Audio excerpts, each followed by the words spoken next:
नमस्ते बच्चों, this is Suresh स्वदेशी.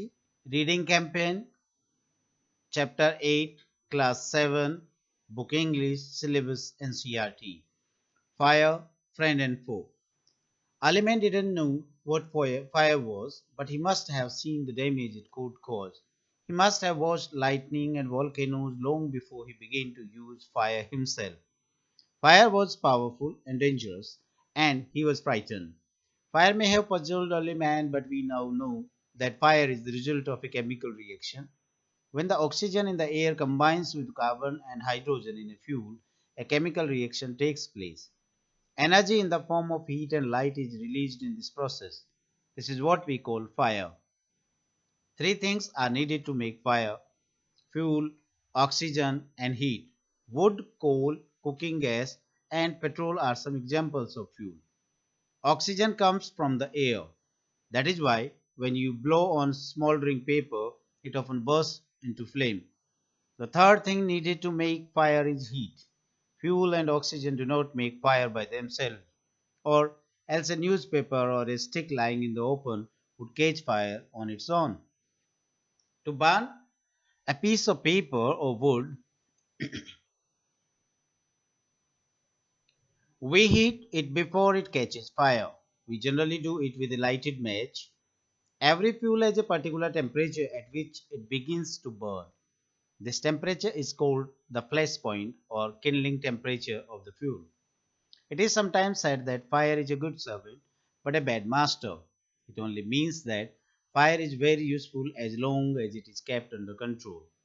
For instance, we use it to cook our food, warm our homes in winter, and to generate electricity. But on the other hand, if fire gets out of control, it can be very dangerous. Each year, thousands of homes and shops are damaged by fire. Vast areas of forest are also destroyed and hundreds of people are killed or injured. Just as three things are needed to start a fire, there are three main ways in which a fire can be put out. In each, one of the three things needed for burning is taken away. For example, we can take away the fuel. If if the fire has no fuel to feed on, no burning can take place. We often let a fire die out simply by not adding more fuel to it. The second way of putting out a fire is to prevent oxygen from reaching it. No supply of oxygen means no fire. Small fires can be put out or smothered with a damp blanket or a sack. This stops oxygen reaching the burning material. Sometimes carbon dioxide is used to extinguish fire. It does not allow oxygen to reach the burning material. The third way of putting out a fire is to remove the heat. If the temperature can be brought down below the flash point, the fuel stops burning. You blow on a burning matchstick or a candle to put it out. In doing so, you remove the hot air around the flame, bringing down its temperature below the flash point, and the candle goes out. Sometimes, water is sprayed on a fire. It absorbs heat from the burning fuel and lowers the temperature. The blanket of water also cuts off the supply of oxygen, and the fire is extinguished. Some fires cannot be put out with water.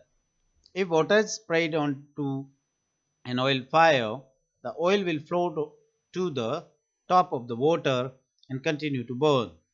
This can be very dangerous because water can flow quickly, carrying the burning oil with it and spreading the fire.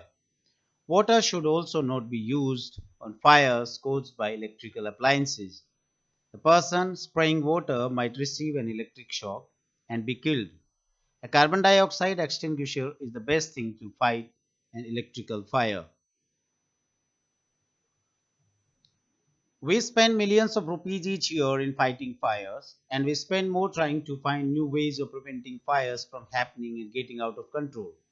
On the whole, we have learned rather well to control fire and put it to good use in our everyday life. Long ago, there were no firemen. When the fire broke out, everybody became a firefighter. People formed human chains, they still do if required, and passed buckets of water from a well or a pond to the blaze. Now there are laws about building construction which ensure the space is left between buildings to reduce the fire risk. Every new building, especially a public place, must ensure observance of fire prevention norms. Bands of firefighting workers with special equipment known as fire brigades are there to put out fires. Firefighters are highly trained people. They possess many skills. They cut off electricity supply, knock down dangerous walls, spray water, and other materials to bring fire under control. They are also trained in first aid so that they can help people suffering from the burns or from the effects of smoke. The discovery of fire and its uses helped early men to cope with nature better and gradually adopted a settled mode of life. Fire is still worshipped in many parts of the world. Fire is indeed a friend, but as we know, it can be a dangerous enemy once it gets out of control. So, thank you for watching the video. Improve your reading skills by watching the videos with Gyanalay. Thank you very much.